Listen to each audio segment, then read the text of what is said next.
In front of me is an original casino wrapped nickel roll from the Riviera Hotel and Casino. Let's crack it open and see what's inside.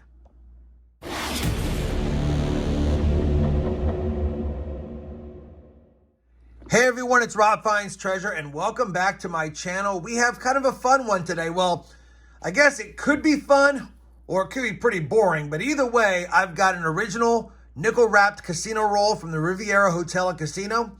And before I crack it open, you're probably asking yourself, Rob, I saw the video where you bought the coin collection that had 2 rolls of these. Where'd the other one go? Well, one of my subscribers actually reached out to me. He worked at the Riviera Hotel Casino for 20 years, from 1992 to 2012. So I figured, why not go ahead and send him one? He asked for one. I sent him one of the rolls and I kept one for myself. This is the one I kept because it had damage on it and I wanted to send him one that was in nicer condition. That being said, I have a little bit of history I want to talk about before I crack open the roll. It'll take just a minute or so, but want to give you a little bit of historical context about this roll and maybe what we could find in it if we're lucky. The Riviera, also known as the Riv, was a hotel and casino on the northern Las Vegas Strip in Winchester, Nevada. It opened on April 20th, 1955 and included a 9-story hotel featuring 291 rooms.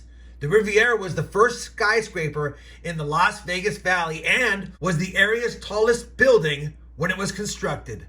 Now, of course, other hotel additions would be made in the later years, including a 12-story tower in 1966, a 17-story tower was built in 1975, and even a 24-story tower was built in 1988.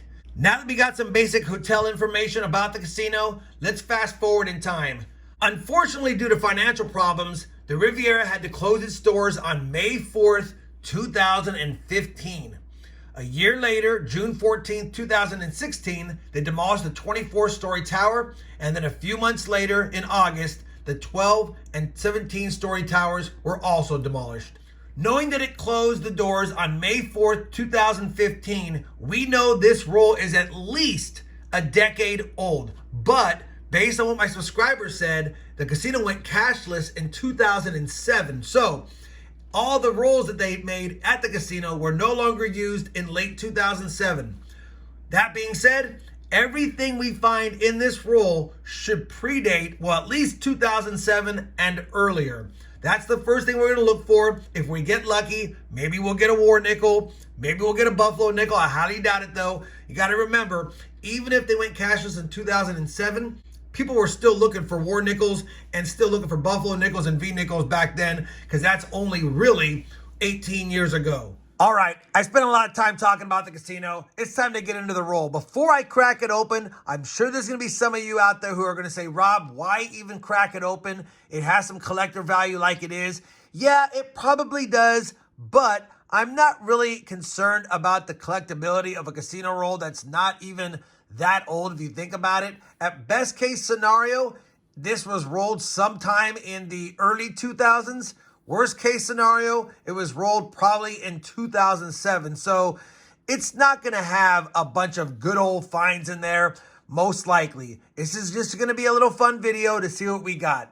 I'm going to go ahead now, start cracking into it. I'll show you guys what I see, and we'll see if we get lucky and find anything fun.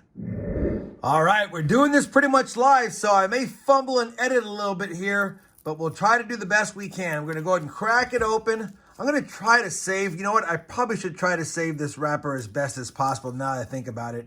Again, it's not a big deal, but I do want to be a little bit careful and see if I can get the wrapper to stay intact if I can. All right, looks like it's coming apart pretty good. First thing I want to see if there's any silver wartime nickels. Well,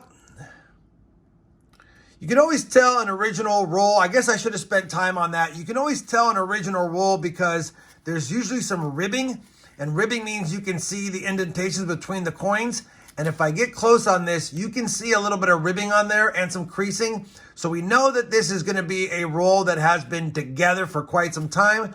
And then I also look at the edge of the coins, and they should be pretty similar in coloration because they've been wrapped in cardboard for a long time. Now, if it was a wheat cent roll or something from the 60s or 70s, it would even be more toning on copper, but this is nickel. We have one discolored coin here. Let's see what this is.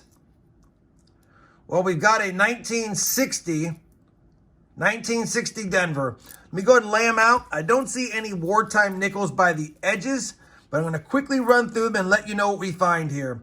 We've got a 1976 Denver, a 1975 Denver, not the high D mint mark, a 1986, that's the most newest, a 1995, that's the newest,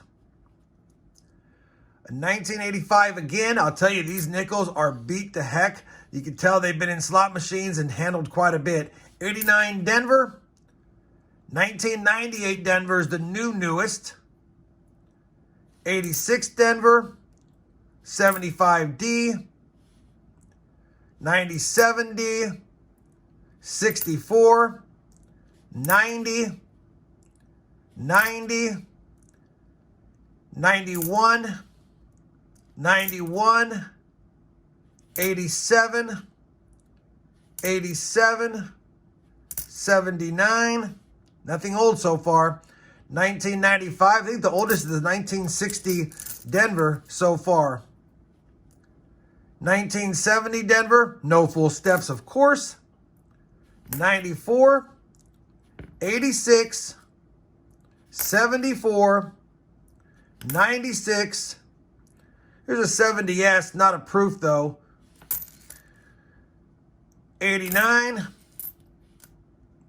96, 96, 64, pretty nice 1980 Denver, no steps, 96, 1990, 99 Denver, 1990 Denver, 88, 84, 95, 80 Denver, and a 1962 Denver. So not a lot of great finds in there, of course, but surprisingly, nothing from the 2000s. The 1998 Denver, wherever I placed it, is the most newest coin in the whole roll. 1998 right there, 1998 Denver. So nothing from 1999 or later. So that does kind of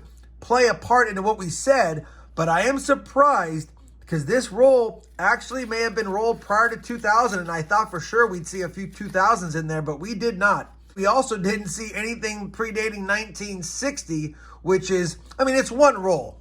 It's a small sample set, pretty anticlimactic like I thought it could be, but I still wanted to crack into it. I know a lot of you guys were interested in finding out what was in there, and unfortunately, we didn't have any great finds. 1960 Denver is the oldest. 1998 Denver is the newest. No buffaloes, no war nickels, nothing like that, as expected. People at the casinos were definitely pulling those out. Collectors were pulling those out. You got to remember, a lot of casino goers are typically my generation, and they know about coin collecting, and if they saw something that was fancy schmancy, I'm sure they nabbed it. Kind of a bust on this one. Yes, it would have added more value by keeping it intact, but you know what? I had a lot of fun. Hopefully you guys had fun learning about the casino, going through this roll with me. Again, I know it's anticlimactic, but that's coin roll hunting. You never know what you're going to get, and it's still fun going through an original wrapped roll of any coin denomination and hoping for some luck. If you guys enjoyed this casino roll unwrapping video with me, you know I certainly would appreciate that thumbs up. And as always, everyone, happy hunting, and thanks for watching.